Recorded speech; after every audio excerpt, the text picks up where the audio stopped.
స్వామివారి దర్శనానికి ప్రస్తుతం మీరు ఏ ప్లేస్లో ఉన్నారు? అక్కడ వాస్తవంగా ఎలాంటి పరిస్థితి ఉంది?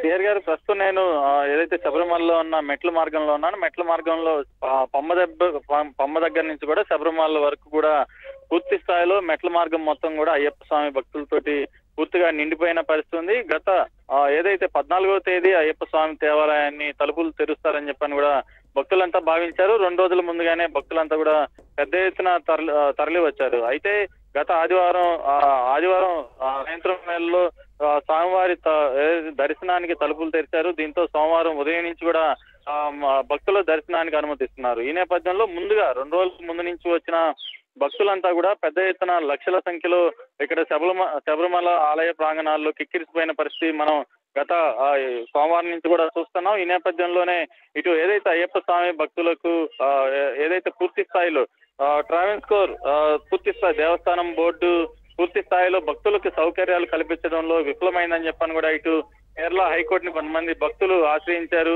ఏదైతే అయ్యప్ప స్వామి భక్తులకు ప్రతి ఏటా ఇదే విధంగా ఇబ్బందులకు గురి చేస్తున్నారు దేవస్థానం బోర్డు అని చెప్పని కూడా ఇటు కోర్టులో వాదించిన పరిస్థితి. ఈ నేపథ్యంలోనే ఇటు ఏదైతే స్వామివారి దర్శనానికి ఎంతమందిని అనుమతిస్తున్నారన్న దాని మీద కోర్టు కూడా సీరియస్ అయ్యింది. ఏదైతే గతంలో చూస్తే పరిస్థితి దాదాపు 70,000 మందికి ఆన్లైన్ లో దర్శనానికి టికెట్లు అందించే వాళ్ళు, ఏదైతే స్పాట్ లోనే 30,000 మందికి ఇచ్చేవాళ్ళు. ప్రస్తుతం ఏదైతే కోర్టు సీరియస్ కావడంతో ఆన్లైన్ దర్శనాలు 70,000 కొనసాగిస్తున్నారు, కానీ ఇటు 10,000కి తగ్గించేశారు. దీంతో ఏదైతే స్పాట్ లో టికెట్ బుకింగ్ చేసుకున్నాం అనుకున్న వాళ్ళంతా కూడా దాదాపు 2-3 గంటల్లోనే టికెట్లన్నీ కూడా అయిపోతున్నాయి. దీంతో మళ్ళీ స్పాట్ బుకింగ్ కౌంటర్లు దీంతో మూత వేసామని చెప్పని కూడా ఎక్కడికక్కడ బోర్డులు వెలుస్తున్న పరిస్థితుంది. ఈ నేపథ్యంలోనే భక్తులంతా కూడా స్పాట్ బుకింగ్ కేంద్రాల దగ్గరే పడిగాపులు కాస్తున్న పరిస్థితుంది. మనం ఏబిఎన్ స్క్రీన్ లో విజువల్స్ లో చూస్తున్నాం. భక్తులు పెద్ద ఎత్తున తరలి వస్తే ఏదైతే ఇప్పుడు ప్రస్తుతం ఏదైతే అంటే ఎందుకు వెంకట్ అంటే ఇప్పుడు స్పాట్ బుకింగ్ అనేది గతంలో మనం చూసాం, వచ్చిన వారికి వచ్చినట్లుగా కూడా మాక్సిమం పంపిస్తూ ఉండేటువంటి పరిస్థితి. కానీ ఎందుకు ఆ రకంగా స్పాట్ బుకింగ్ క్లోజ్ చేసామని చెప్పి బోర్డులు పెడుతున్నారు? ఎందుకంటే అనేక రాష్ట్రాల నుంచి కూడా భక్తులు వస్తుంటారు. వారందరికీ ఈ నిర్ణయం వీరు తీసుకున్నారనే సమాచారం కూడా తెలిసేటువంటి అవకాశం లేదు. అలాంటప్పుడు అక్కడికి వస్తున్నటువంటి భక్తులు ఏమంటున్నారు? భక్తులైతే కల్పిస్తున్న వసతుల మీద చాలా సీరియస్ గానే మాట్లాడుతున్న పరిస్థితి అయితే కనిపిస్తా ఉంది. ఏదైతే భక్తులు దర్శనానికి సంబంధించి పూర్తి స్థాయిలో మొదటి నుంచి కూడా కొంత కన్ఫ్యూజ్ అయితే చేశారని చెప్పని కూడా ఇటు భక్తులంతా కూడా ఆవేదన వ్యక్తం చేస్తున్న పరిస్థితి. ప్రతినిత్యం ఏదైతే 2 సార్లు అయ్యప్ప స్వామి దేవాలయాన్ని తెరుస్తారు, ఏదైతే మండల పూజకి కావచ్చు, ఇటు మకర దర్శనానికి కావచ్చు, ఈ 2 సార్లు అయ్యప్ప స్వామి టెంపుల్ తలుపులు తెరిచిన ప్రతిసారి లక్షలాది మంది భక్తులు రోజు ఇక్కడికి తరలి వస్తుంటారు. దాదాపు 1,00,000కి పైగా రోజు అయ్యప్ప స్వామి భక్తులు కావచ్చు, సివిల్లో వచ్చే వాళ్ళంతా కూడా ఇటు ఏదైతే స్వామివారిని దర్శనాలు చేసుకుంటుంటారు.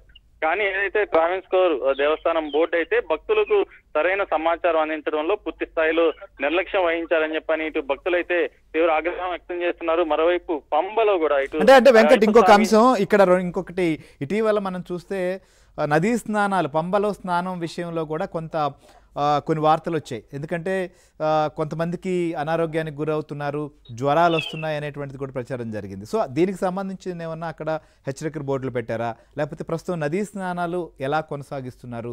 సో పంబలో ఉన్నటువంటి పరిస్థితి ఏంటి? అయ్యప్ప స్వామి దేవస్థానంలో భక్తుల దర్శనార్థం తలుపులు తెరిచినప్పటి నుంచి కూడా మళ్ళీ తిరిగి మూసేంత వరకు కూడా అయ్యప్ప స్వామి భక్తులంతా కూడా పంబలో స్నానం ఆచరించి మెట్ల మార్గంలో నడుచుకుంటూ వెళ్ళిన తర్వాత అయ్యప్ప స్వామి దర్శనం అయితే జరుగుతుంది. కానీ ఏదైతే ఈసారి అమీబా బ్రెయిన్ ఈటింగ్ వైరస్ ఏదైతే పంబ నీటిలో ఉందని చెప్పని ఇటు హెచ్చరికలు జారీ చేసిన నేపథ్యంలో ముక్కులో నుంచి వైరస్ మెదడుకి చేరుతుంది. ఆ తర్వాత తీవ్ర ఇబ్బందులు పడుతున్నారని చెప్పని ఒకవైపు ఇటు కేరళ ప్రభుత్వం కూడా హెచ్చరికలు జారీ చేసింది. మరోవైపు సోషల్ మీడియాలో పంబలో స్నానం చేసిన భక్తులు కూడా కొంతమంది అనారోగ్యం పాలై చనిపోతున్నారంటూ కూడా కొంత ప్రచారం జరుగుతుంది. ఏ నేపథ్యంలో తప్పుడు ప్రచారం, వాస్తవానికి అలాంటివి అంత తీవ్రత లేదు. సరే, జ్వరం వచ్చిండొచ్చు, కొంత ఇబ్బంది కలిగిండొచ్చు కూడా.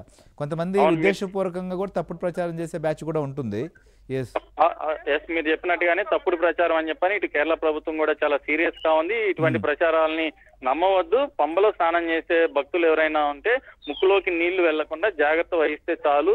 దీనివల్ల పెద్ద ఇబ్బంది ఉండదని కూడా ఇటు చెప్తున్న పరిస్థితుంది. కానీ లక్షలాది మంది భక్తులు తరలి వచ్చే భక్తులతోటి పంబా నది మొత్తం కూడా పూర్తి స్థాయిలో నీళ్లు కనపడకుండా భక్తులతోటే ప్రతి ఏడాది కూడా దర్శనం ఇస్తుంది. కానీ ప్రస్తుతం మనం చూసాం ఇక్కడ పంబా వద్ద పరిస్థితి చూస్తే భక్తులు చాలా మంది కూడా భయపడి పంబాలోకి దిగలేని పరిస్థితి కూడా కనిపిస్తుంది. సాధారణంగా ఇక్కడ పంబలో స్నానం చేసి అయ్యప్ప స్వామిని దర్శించుకోవాలని చెప్పని కూడా చరిత్ర చెప్తుంది. కానీ ఇక్కడ ఏదైతే ఇరుముడు కట్టించుకొని వచ్చే భక్తులు సైతం కూడా ఇటు పంబా నదిలో ఏదైతే ఈ భయాందోళన.